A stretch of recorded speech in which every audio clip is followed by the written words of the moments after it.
For sure. But what's with the candles? Somebody died yesterday. Someone passed away yesterday, yeah? One of your brothers? Yeah. Okay. Do you want to say his name? No. Okay. Well, rest in peace though, brother. Sorry to hear that, man. Hell yeah. I see you doing your thing, man. So many times I could have came home, but I didn't. So many times. You're watching Explore the Giza. We're gonna go check out Little Haiti, Newkirk Avenue, Brooklyn. Let's go. Storyteller Gordon! Now this is my brother. He's gonna show me around the ends. You're watching Explore the Giza. We got people everywhere. So what's happening? I am in Little Haiti. My boy Storyteller Gordon. Yes, he's one of the finest poets I know, okay? Right. And I know a lot of poets, so he's really doing bits. He's making a huge noise on the scene right now. Check out his videos online, because yeah, serious poet. Anyway, this is where you're from, right? Little Haiti? Yeah, I'm from Flatbush, but now they call this area Little Haiti. Like a few years ago, they started to change the name of this area to Little Haiti. These aren't like my blocks per se, but like, you know, this is all Flatbush, man. I grew up really navigating these neighborhoods, like, for real. So what do you think of this area? Hard to say. It's hard for you to judge home, you know what I'm saying? Because home is always going to be home. But like, growing up here, 90s, early 2000s, you ain't really want to be in this neighborhood. This is not the neighborhood where people came to see. This is not where you came to chill. Nobody would come around here. But as you can see, it's in transition. They building all these new buildings. They taking up a lot of different spaces. So a lot of the things that we see now, they didn't used to be in these areas. Like this, especially this block. You see this shit? This is just tire shops and things like that. Nobody would come around here. Just people live around here. We're gonna run into like Church Avenue, where all you see is bare churches. It's very Haitian. That's why they started calling it Little Haiti. But now, you know, a lot of people have started to move in here from outside, from the city and things like that. And that's been happening maybe since like post 9/11 because of the proximity to Manhattan. You can get to Manhattan in 30 minutes on the subway from this neighborhood. So that's when you start to see some of the shift. But it's still very black, very Haitian. You're gonna see a lot of Haitian shops. You know, people will speak to you in Creole out here. Like, yeah, I heard him speaking Creole for real. It's a beautiful thing. It's a beautiful thing. Yeah, cool, man. So what about like, you know, as an Englishman, when we think of America, when we think of New York, we think of like guns and people being like trigger happy, kind of hip hop and like homicides and stuff. What's in terms of like the Brooklyn and New York kind of crime rate, where would you rank like Little Haiti on a scale of 1 to 10? On a scale of 1 to 10, maybe about a 5 or a 6. So in the middle. Moderate. Yeah, it's moderate now. Then you're like, I'm telling you, people did not want to fuck around in these neighborhoods. A lot of those like early reggae songs, they talking about this neighborhood. They talking about Flatbush. They talking about these avenues. But in terms of Brooklyn, would you say Little Haiti is one of the roughest neighborhoods? Or not? One of the roughest.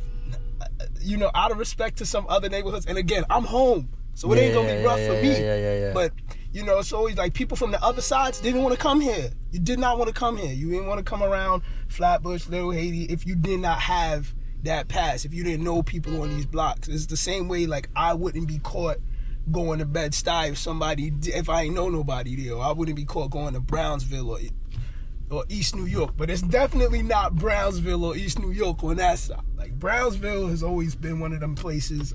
East New York has always been one of them places, just notorious. Those places closer to the scale of 1 to 10. Those places closer to the 10. Yeah. And you know, there's not too many projects out here neither. So whenever you see like projects, you know that they on a certain kind of timing, especially for outsiders. Yeah. Especially for outsiders. But nah, this area, man, Erasmus High School is not too far away. That's like the zone school. That's a bad school. Like, people knew that. Like, you know, you didn't want to go to Erasmus. You go there, you getting robbed. It even sounds mad. Erasmus. Yeah, what is that? That sounds like a spell. Erasmus. Yeah, you ain't want to go to E-Hall. I go to Erasmus. What up? Yeah, you know, and it's like, again, it's a very Haitian school because this neighborhood is very Haitian. Like, so you seeing them, they speaking a different language outside. Yeah. If you're not from here, you don't even know what could happen to you. You see a bunch of people outside talking Creole, you don't even know you're about to get robbed. Like, it's going down. So especially in terms of like, so when we talk about New York and crime, coming up, this would be the area where you would definitely get robbed at. We'd rob you. We might not gun you down, but you definitely get robbed. Like, you're not leaving with your stuff type shit. Like, you know, that would be more of the time that they was on in a neighborhood like this. I'm gonna try to turn into some of the inner blocks. But nowadays, do you think like the robberies and stuff, do you think that's more still active? It's slowed down, yeah? Like, you certainly don't get, like, robbery is not one of them things that really happen as much anymore. If you get robbed, chances are they knew you were holding something. Yeah. Before they just robbing anybody. Like, when exactly. it comes to like random acts of violence, New York is not the same when it comes to that. Even on a homicide rate, overall the city is not as active in terms of random crime. But for the kids out here, for the drillers and things, yeah, man, it's tough. Yeah, they still get active, and ironically, it's like a change. So like, when I'm younger, this neighborhood is where it's going down at, and the residential neighborhoods like Canarsie is safer. But there's that like flipped. So like the drillers and things is coming from those neighborhoods. They like, their neighborhood look better than this neighborhood. They come in private houses and shit. And they come outside, strap up and start drilling. Like, it's different, you know? Yeah, it's weird how it all works. Yeah, like, you know, even like Pop Smoke is from Canarsie. A guy like him is from Canarsie. So like, a lot of these buildings have just been put up here within the last like. So what's the rents on these places? They're expensive? Yeah, $2,500, $3,000, $4,000. So obviously the local residents can't afford that sort of sort of rents. Exactly. That's the double-edged sword about the being priced out, right? So like, while man, the streets become safer, and then you have additional things and resources, you know, you got new coffee shops, it becomes less of a food desert because they giving you more grocery stores and supermarkets. But now the price of a jerk chicken go from $5 to $11, and that's hard for the people who live here, who can no longer afford that. But we gonna jump out here. Yeah, getting tourists like me coming buying a snapper fish is pushing the price of the snapper fish up, right? Right, absolutely. Sad but true. We gonna come in here, we gonna go to one of my little local coffee spots, and then we gonna walk around. Cool, man. Yeah, let's do it. Mate, you're getting a hookup. Not many tourists come here, do they? Nah. Right now I'm standing out like a sore thumb. Probably, yeah, absolutely. But there you go. And you story of my life. Alright, Little thing earlier about people parking in Brooklyn where they just park wherever they want. Is that what you just done right here? Yeah, man. I'm double parking right here. You just double park, pop out. I'm just gonna double park right here. Does that only happen in Brooklyn? No, it happens in Harlem. It happens in all of the 5 boroughs because they put all these stupid parking laws. So like, you're not respecting. So would you get a ticket there? But you know what's crazy? I would probably get a ticket quicker for parking in a spot I'm not supposed to park at, rather than double parking. Yeah, so I'm safe for double parking. Because they think you can just hop in and go now, right? Exactly. So we're at Drip Beverage Lounge. Drip Beverage Lounge, man. I actually host spoken word events here. Do you? Yeah. How often? Once a month. I host an author versus here. I take an author, me and him sit down, we chop up about the books. They'll do a few pieces, I'll do a few pieces. I used to host another event here called Puffin Poetry. It's actually a 420 speakeasy downstairs. Wow. What, so you can smoke downstairs? Yeah. Oh, yeah, wow. Yeah. It's a shame I stopped smoking, man. Nah, me too. I'd have been blazing up. I'd have been super high walking around these ends, tripping. It's Haitian owned, and it's one of those spots that give credence to the arts and the community too. Yeah. Let's go, storyteller. It's that trap door. Right, let's go. Let's go, big homie. Wow. Watch your step, watch your foot, man. You gotta go. This is crazy. Yeah, this is the whole situation.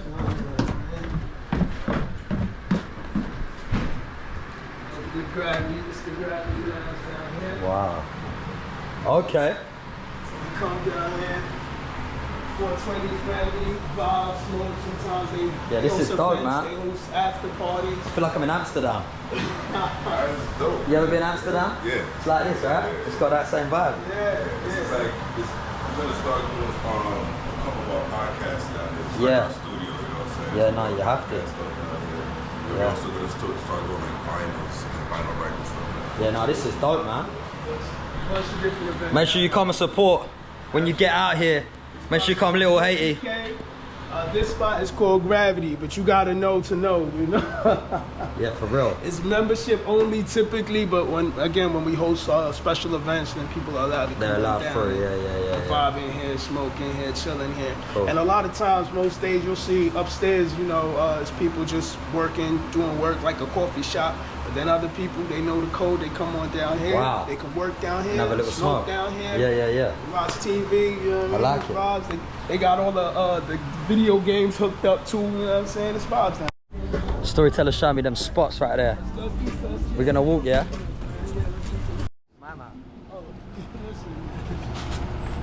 So this is baby fritte.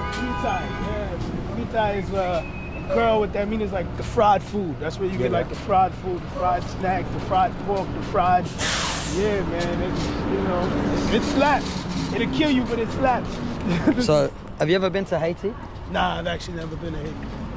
But I heard out there it's like different levels of crime, right? Yeah, well, right now, you know, they still, after they killed the president out there, the country's been in like So there was a civil leadership. revolution kind of Yeah, it's been in turmoil.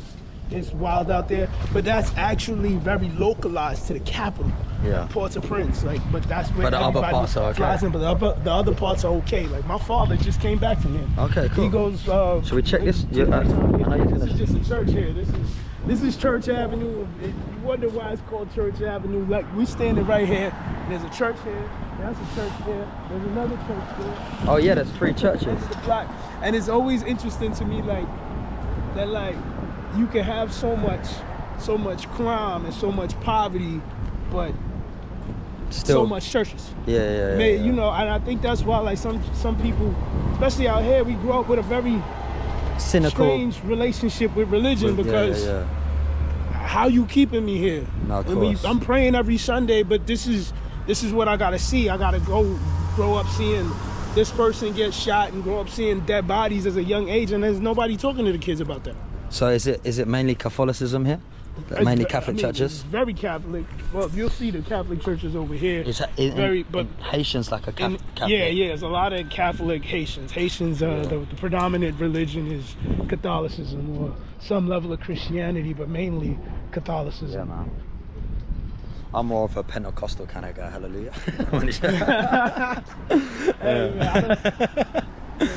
No, but I hear you. No, it is strange, but that's religion, bro, isn't it? Like, because you even see how many, right? Yeah. And this is just one block. Like you Yeah. continue down that way, it just continues. I always describe myself as not a religious person, but I have a relationship with the Most High. You know? Yeah. Because religion does that. Religion seems to wants people to tithe their money. They could be in poverty, and some of the religious people in the church will still be trying to make you get their 10% out of you, and you're like, I haven't got 10%. Do you know what I mean? Pastor come through with a new car, trying to pay bills, and he asking you for the money, and it just don't add up. That's the opposite of Jesus. Like, that's the opposite of God, you know, because God's not like that at all. So yeah, anyway, I want to believe, you know, they still bless you in abundance when you give, but you know, course it's just, you still get blessed, but it's the scripture talks about giving with a loving heart as well, and doing it because you want to, not because someone's trying to force you or tell you or whatever. Anyway, look, we're doing Little Haiti right now, so let's keep it stepping. And I've just seen about 10 churches, so that's why I'm talking about church. Yeah, it's not come out of nowhere. I'm not just preaching for no reason. That's the high school I was talking about. E-Hall, we're gonna come up on it now. It's a high school right there. So you went to this high school? No, I actually went to high school in Harlem. Okay. That's why I got so much swag them, you know. So, but you lived in Haiti, Little Haiti. Yeah, I lived in Flatbush. And then was it a better school or something like that? Yeah, you know, you didn't want to go to school in this neighborhood, even if you was from this neighborhood. But Harlem was rough as well, right? Harlem is a different kind of rough, but it's also like the resources in this school. At that time, they didn't have the resources that my school in Harlem had. So, you know, and I honestly don't know where this school stands today in terms of how bad or good it is. I just know, like, notoriously, it wasn't a good school. You know, they got a good football team though. They do, yeah? Yeah, What are they got a called? good football team. I don't know, but Erasmus Hall football. Because they were football, rough, right? Yeah. So they went with that reputation of like they're rough. They turn up like we come to play, and they intimidated the other schools. Field, for sure, they was gonna get the job done on the football field. So in terms of the other communities in Little Haiti, like, is there other Caribbean communities? I see there's like Jamaican. Yeah, Flatbush and all. Like, so they call it Little Haiti, but it's also like Little Caribbean. You're gonna see all the Caribbean people out here, like all of the Caribbean people out here, and that's where, like, so if you want to talk about something like when it comes to the violence, right? Carnival is done on Eastern Parkway, which you'll see later when you go to that museum. If you meet a chef by there, that's where Eastern Parkway is the carnival. But Juve comes to Flatbush. Okay. And Juve at like 7 a.m. or something, yeah? Nah, it 6 start, a.m., 5 a.m. It start like 2, 3 a.m. and it Okay. goes until 8, 9 a.m. It There we just go. goes all night. Juve is the nighttime carnival. But the bodies that used to pile up, man, would be I crazy. can imagine. You seeing shootouts on multiple blocks. And even as a kid, I'm 13, 14, and I'm going outside, I'm walking at. And you seeing them cover bodies up on the street, you seeing shootouts, that would just be regular. That would just be regular. Like, That's crazy deep, though. stuff, man. Crazy That's stuff. not what carnival's about. And but that's when we partying. And that's when it's, Yeah. we out here to have a good time. But it's so much beef between this block and that block and that block and that block, and everybody's outside. So if you know you got problems like that, those dudes try to rob you a few weeks ago, you strapped. You deep. You got all your homies with you. Somebody's strapped. So if it's going down, it's going all the way down. So, unfortunately. what would you say is causing the beef? Poverty, man. It's social. Is it like beefing over like trap spots and drugs and all that? No, I can't really explain it as much anymore. I know when I was young, it was more of a poverty thing. Nowadays, I feel like the kids, I think it's a lot of social media attention and things of that nature, but it's always about have and have not. And when you deal with small communities, your first problem might be with your neighbor. Yeah. Your next problem might be with a person in your building. The next problem is going to be with a person in your block, on your block. Then the person the next block over, then the person the next avenue over, then the next hood over. And it just like continues that way. And you don't necessarily know what the problem's about. You can't control it. Maybe it's, you know, they trying to take money from me, they tried to rob me, maybe they slept with my girlfriend. It's a small thing, yeah. a small community. You don't need to have that much reason to have a problem with somebody. I hear y'all. Proximity alone is gonna give you a problem. This is the notorious Flatbush Avenue, man. World-renowned Flatbush Avenue here. That Target right there, interesting story, man. That Target used to be a movie theater. Maybe in the 90s, man. Shootout in the movie theater. Ended up closing that place for years. And now it's a Target today, to speak to how gentrification happened. And it's also ironic because there was a shootout and now it's called Target. And now it's called Target. That's the poetic part of it, right? Wow. It's more like the European styles and things of that nature. Okay. Everybody started wearing it. Like what you're talking about when everything was baggy and all that, and now Yeah, when European things- it's a bit when more things were tighter, I baggy. suppose. Yeah, exactly. Just Yeah. not only just the European, not only the brands, but even just the look. Now Yeah, nobody the style, nobody yeah. dresses like that. Because it used to be low, big baggy Right. clothes. When people used to dress urban, Yeah, you would yeah, come to yeah. urban places to Of get urban course. attire. Of course. Now nobody really dresses that way, so So you got a Jimmy Jazz over there, Foot Locker. Jimmy Jazz and Foot Locker. This is the other side of the high street here. As you can see, it's just bare shops, bare commercial shops over here. I'm gonna take you to see something really, really dope in a second. You're gonna see it. We gotta walk a couple blocks, but you're gonna see it. I know you don't got a problem walking. It's fine. Like, you see how he still got the Timberland sale over there, man. Oh, so I used that's to the go old get my, school. yeah, you used to still go get your Timbs over there, but they had all of the fresh gear. They Jewish owned, So they wouldn't be open on Saturdays, man. Because of Shabbat. Yes, but they would open Saturday night, and people used to come in there wow. midnight to get fresh gear, man. Really crazy. That's really wild, crazy, man. bro. Yeah, Ragamuffin, they had it. This is like early 2000s or something like that. That McDonald's, man. This McDonald's. Is that where it always kicks off? That McDonald's, yeah, because of high school kids, right? Yep. So you go in that McDonald's. I have a theory, man. You're not really from the hood if you never got into an altercation in a McDonald's. McDonald's, Big facts. There's one in every hood. There is. And there as is. a teenager, that's where it goes. Even down Southend High Street, where I'm from in Essex, bruv. Southend High Street, the top of town, things kick off outside that McDonald's. And that's a fact, bruv. And that's what I'm trying to tell you. So that McDonald's, man. It don't discriminate. McDonald's is like the devil. If you Google that McDonald's, you'll probably see all of the headlines, man. You'll probably see all of the headlines. What do I have to Google? McDonald's in Flatbush. Sorry, brother. Flatbush Avenue, Snyder. Flatbush and Snyder. It'll probably all go down in there. Girls get jumped in there. Guys get assaulted in there. All sorts of things will happen in that McDonald's. It would always go down. It would always go down. Dudes try to rob me at knife point over here. I had to escape that. 6 dudes approached me and my cousin. Wasn't with that, man. We had to back out into that same Old Navy. It's still an Old Navy, but we backed out. Boom, boom. A couple punches and backed into the Old Navy. The bouncer came, grabbed us, and was like, nah, what's going on out here? Wow. But we wasn't with the shits, man. But I'm gonna show y'all King's Theater, man. King's Theater. Oh man, so as a kid, this thing was always closed. Okay. It was never open. I want to say it speaks to them like reviving the arts after they started to transition the community, because like maybe they opened this back up somewhere in the 2010s, 2015, something like that. You could get the date, you gotta research that, but like it's now an open theater.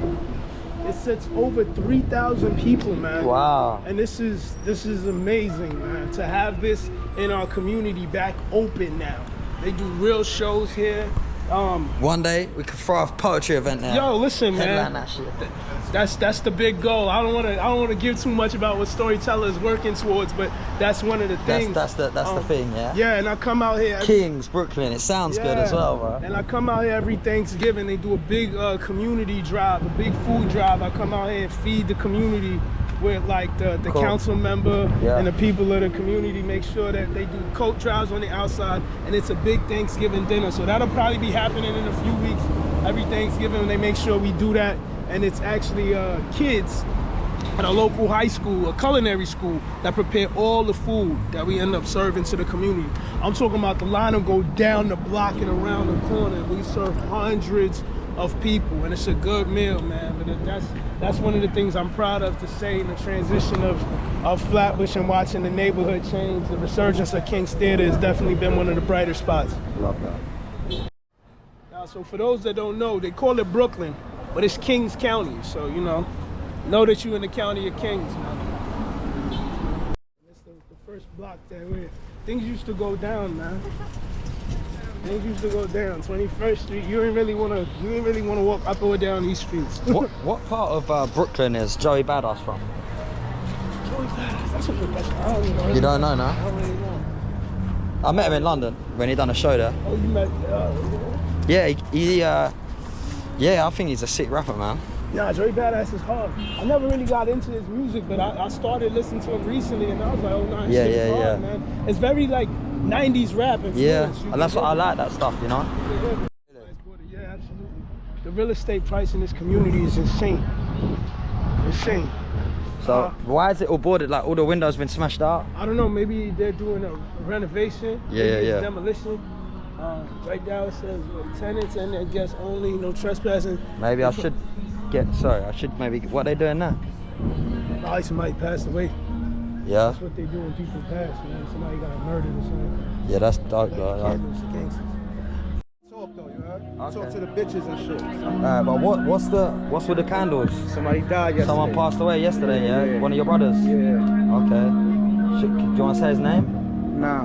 Okay. Well, rest in peace though, brother. Sorry to hear that, man. Hell yeah. I see you doing your thing, man. I'll stay respectful, like, love that though, yeah. You can come over here, but you're gonna talk to the women, you ain't gonna talk to the guys. Okay, so if I talk to the girls, I get into trouble, I'll say, you told me to talk to the girls, yeah? Gucci. No worries, bro. Take care, yeah? Love, bro. The OG. The OG, yeah? You could work with the OG, you heard? Spec, yeah? Man, my big bro, yeah, you heard? You can talk to him, he been out here for a minute. Love, brother. And him, yo, they trying to do something for the block. Yeah, like a vlog. Vlog. Just talking about the area. He ain't talking, y'all can talk, bro. Flatbush, 21st and Regent, one of the foundation blocks in Flatbush. What do you say it's like nowadays? Huh? What do you say it's like now?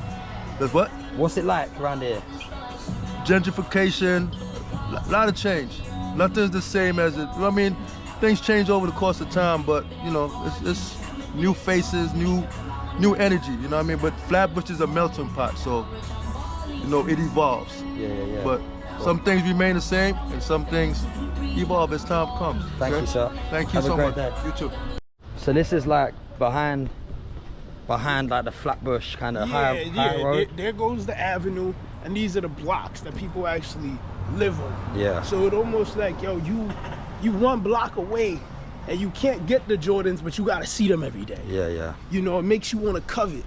You know what I'm saying? It makes you like, you pass the thing you want in the window every day, you don't got the money for it. So now you see somebody makes you get that thing hungry, you want, yeah. you know, you're gonna get that. That's why, like, I think that's why a lot of people from this side, the robbery was such a thing. It was such a, take that. Like, you get robbed in the middle of the block, bro.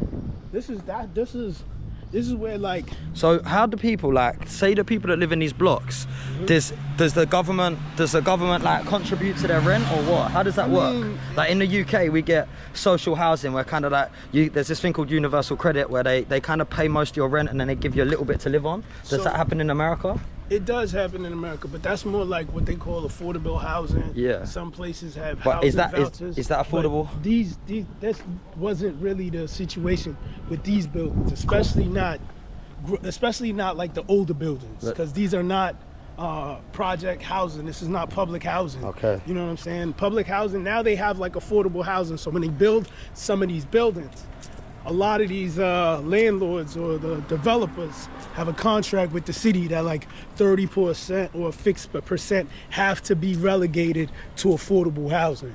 So now people can have, and even affordable housing is not affordable. You know what I'm saying? You could be in affordable housing and still paying $2,500 a month for a one-bedroom apartment, but that's cheaper than paying $3,000 or $3,200. Exactly. So it's based on the market rate that's based on the zip code.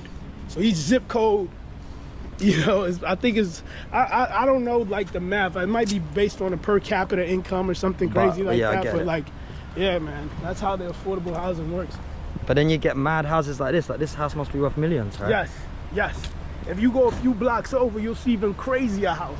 Yeah. On you know, so like that looks like some sort of mad building, bro. So like, they were shooting Boardwalk Empire in this building. Yeah. The HBO show, Boardwalk Empire. They were shooting films from here all the time. I used to go to a gym around here, so every time I would come back around, you would see it. But this is a cemetery over here too. Yeah. And this is a cemetery. So I don't know if you picked up like the guy's face on that camera, but he was doing what they call that when they light the candles. They say vigil. They was doing a vigil. Yeah. One of their boys got killed. I guess it would have been right there, right? Nah, that don't mean he got killed, but he was probably from there, like from. So that was block. outside his house. He could have got killed somewhere else. He could have got killed around the corner, down the block, somewhere else, a different avenue. But they do that to show love to the individual. And actually, it seemed a bit early. Now, the candles being red and white might be some gang stuff. I'm from more of a Crip block. You always see blue candles on my block. So you think they're Crips, yeah? Nah, they might be Bloods because the candles They're Bloods. is red. Yeah, they're Bloods. That's it. Or yeah. you know, it might be a different kind of gang affiliated color. I don't want to say what they are, what they not, but like, you know, usually the colors are significant. And it looked pretty early because normally you would see a lot more. You would see like a lot more. You might see candles, They balloons, just started, right? a photo. Yeah, they probably just started because he said they went and he passed yesterday. Yeah. So they might just it takes time to sink in and then boom. Yeah, they probably will do the official Right, it gave one. me like goosebumps, man. I just see the pain in his eyes was crazy. He was looking like he wanted to go right out, man. Yeah, it did look like that. It did, didn't it? Look like that. It did look like that. Yeah. I even felt like when I asked to film, he was kind of so taken back and shocked And he kind of said no, but then done it. But I could tell that he felt he was being harsh to me. But it's because the circumstances he was under. Mad. That was deep. I appreciate that level of understanding. You know what I'm saying? Yeah. No, of course, bro.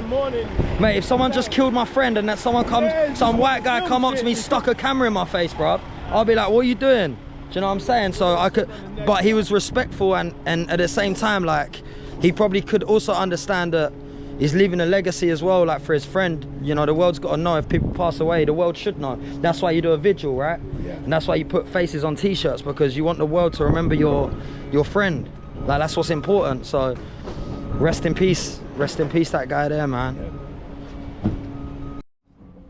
But did you beef with this block?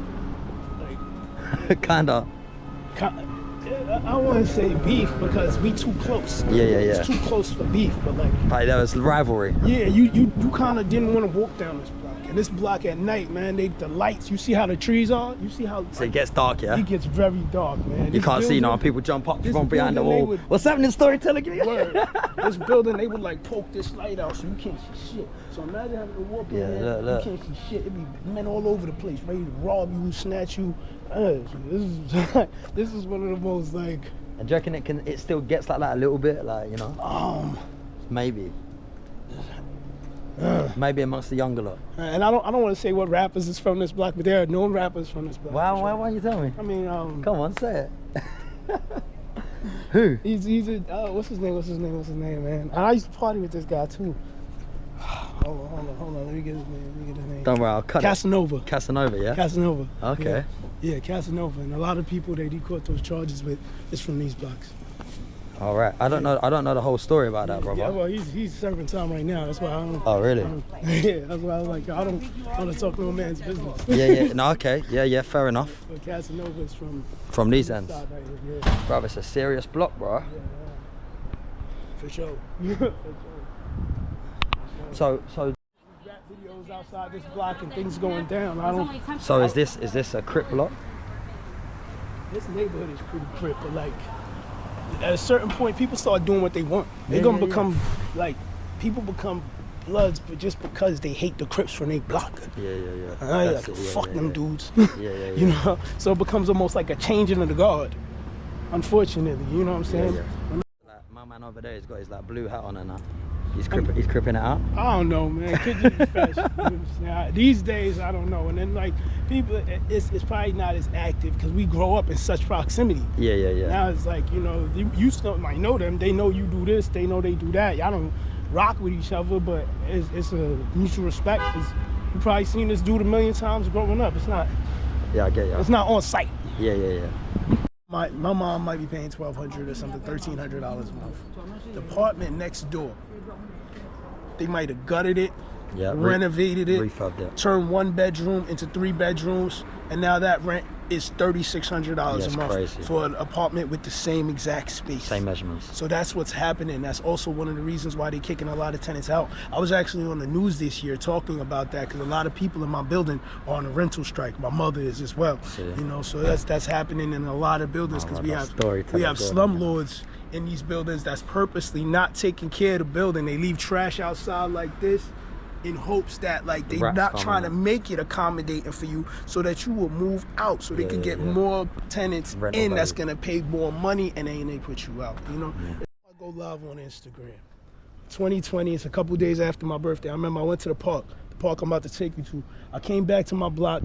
I'm on the corner and I'm on live with Sesh Sparks. And there's a few people in the comments, whatever, you know, I'm talking to Sesh. And, you know, the spider senses, the hood spider senses started tingling. I see some young kids walking around, masked up, but it's COVID, so, you know. But it's just the look, you know, they look like they was active. I start seeing them running. And I immediately start to backpedal like this, and all you heard was bow, bow, bow, bow. They start letting it off while I'm on Instagram Live. Doing poetry. So I start running like this, you know what I'm saying? I'm running on Instagram Live, and I cut the live. And I remember people were like, yo, what's going on? Where's Storyteller from? His neighborhood must That is mad. I'm telling That is you, mad. man. So for those that don't know, right? Those that don't know, Storyteller and I, we met on Instagram Live when I was running Trouble Tongues on the live there. We had our first international like poetry slam, That was and fire too, man. They don't give you enough credit for that, Sonny Green. That was amazing, bro. You did that with a big cash prize too. You go see Chef who won that. That was the winner, right? Yeah, you gonna link him today. That's it, and that's how we met. That's how we linked up. That's how we know each other. And during lockdown, we really connected. And I even sent Storyteller some merch and some stickers, and he was whacking them up. That definitely did happen, man. I was slapping the Sonny Green stickers all through Brooklyn. That's a fact. Downtown Brooklyn. Might you still be there by the bridge or something? So, and 4 years later, 3-4 years later, we're linking up and we're here. And it just goes to show that, like, you know, the connections, connecting the dots, staying in touch with your friends and your people. You know, that's the real stuff, you know. Making it real in real life. Making it real in the flesh. I'll be in London. Pull up on me too. I'm gonna pull up on you in London. That's it. Make sure when Storyteller Gordon has his show, when you see his name on the flyer, when you see that Eventbrite link, make sure you rock up, you see him, and yeah, you go support your boy, man, because he's really give us a real insight to his life and to the hood. Let's go. Let's do it. Train station. Here's another McDonald's. It went down in this McDonald's too. You know what I'm saying? It went down to this McDonald's. This is the McDonald's where I had to come get called to when my little cousins and them was fighting in this. Prospect Park. Prospect Park, one of the defining parks of New York City right here. This is the heartbeat of Brooklyn, and this is why I think a lot of the gentrification still comes down here, is people know that I can still come, I can get to the park. The train station is right here, a block and a half away. You can get to the city in 20 minutes taking the Q straight to Manhattan. But the park is lovely, and the work that they've done with the park since then, you know, that's the home of a lot of festivals like Afro Punk, like the original Curl Fest festival. Prospect Park is where it all goes down. So there's so much culture in Brooklyn, but then you see what happens on some of these inner blocks. It's crazy. Now we're talking. This is Fisherman's Cove Jerk Chicken, but the best jerk chicken spot, the best spot known for jerk chicken is Peppers, and that's around the corner. World-renowned jerk chicken in Brooklyn, man. They started with 3 locations. They got 3-4 locations now, but the original one is right here on Flatbush, man. Right here in Flatbush, man. And they go all night cooking that jerk chicken. Wow. Man. Do you know what's mad, Storyteller, is that there's a Caribbean shop called Peppers and Spice in Dalston in Hackney, just off the Kingsland Road. Peppers and Spice, and it's also, my opinion, I don't want to get anyone, don't try to beef me, but in my opinion, it's the best Caribbean food restaurant in London. That's it. Well, definitely in East London. Let's leave South London out of this, but definitely in East London. Definitely in East London. This is the original one, yeah? It's the original Peppers, bro. It's the original one. They got the other locations look a lot better now, but this is the original Peppers, man. The best jerk chicken in Flatbush. Big Caribbean thing to like street vend, you know? When you say street vend, like with the food, yeah? No, not With food. just with the stuff, with things. Yeah, they pop it out, yeah. Yeah, they will sell you flags, things like, you know. Yeah, Rizzler. We come from tourism, clothes. You know, and they used to have all of these street vendors. So what they ended up doing in Flatbush, because there was so many of them, is they created a vendors market. Okay. But somewhere in the 2010, they closed the vendors market because this location got bought up to build this building right here. What this? Yes. Yeah, they built this building and closed the vendors market. But then they gave the vendors market a location within the building. So we're gonna stop in there real quick and see what that looks like. The people weren't happy with it, is what I heard, you know. I hear you. You can't really gentrify Little Haiti. You can't gentrify Flatbush. And it's a process, right? So they built this new building here. I moved into this thing. My first few weeks moving in there, neighbor was stabbed. All the people in the building creating a commotion, but for me, it's still Flatbush, man. I live 8 minutes from here. I'm paying 4 times the amount of rent that my mom pays. But at the same time, the same things that happen in my building that used to happen in my mom's building, in this luxury building that has a pool on the roof and a pool in the basement. You know what I'm saying? Earlier this year, in June, because this building has an event space, a shootout happened in this very building. Wow. And somebody was shot in the shootout space in this building. And this is supposed to be the And gentrified. this is the gentrified building. This is a building where there are politicians who live in there. There are Emmy award-winning neighbors. I have people, doctors and lawyers and Ferrari dealership owners. And at the same time, it can still go down in a building that looks this luxurious. And they got a swimming pool on the roof. Swimming pool on the roof, swimming pool in the basement, sauna, all the amenities you could ever dream of. You know what I mean? Some would say like, you can take, you can put luxury in the hood, but you can't take the hood out of the luxury. Nah, you can't. We always gonna remember how it goes down. And at the same time, they got people who making money in there who are, and then they got the affordable housing situation in there too, right? So now you got some Really? neighbors. Yes. Because they have to build it, they have to Yes. comply with the social housing regulations. Correct. So 30% has to be social housing, otherwise they can't build it. Yes. So you got neighbors who are in there Who are from the ghetto. who are on vouchers. You know, she might be a sex worker next door. Not to say anything about sex workers, but you know, it goes down in these buildings still. You know what I'm saying? You got scammers who live in there, getting tied up in their apartment because they, you know, into whatever they into, and it still goes down. And that's, for me, I was like, for all of that, I might as well live in one of these other buildings. Exactly, pay half the rent. Word, I got a doorman who's not paying attention. Like, what's going on here?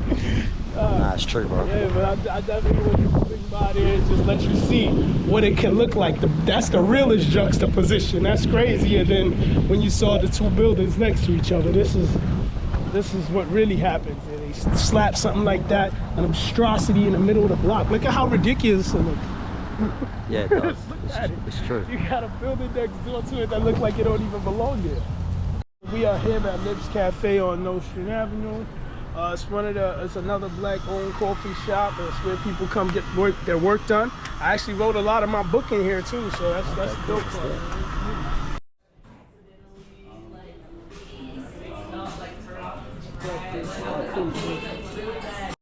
So we got Bob Marley Boulevard, yeah? Toussaint Louverture. Yes. Who's that? Toussaint Louverture, the revolutionary who helped free Haiti in 1804, helped overthrow the French. Yes, sir, one of the revolutionaries who led the Haiti Revolution. Storyteller, thank you so much for having me, brother. Make sure you go follow Storyteller Gordon on the social media. Yes, sir. Follow me. At Storyteller Gordon. Like, comment, and subscribe and all that stuff.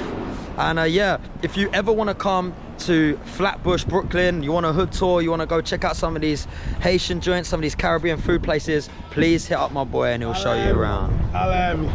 Storyteller. It was a pleasure hosting Sonny Green, welcoming him to my community, my neighborhood, showing him how we get down, speaking on some of the history that's out here and the change and transition that my community is undergoing. And if ever you want to pull up, pull up. We're welcome. We don't bite unless you ask for that. Woo! Let's go!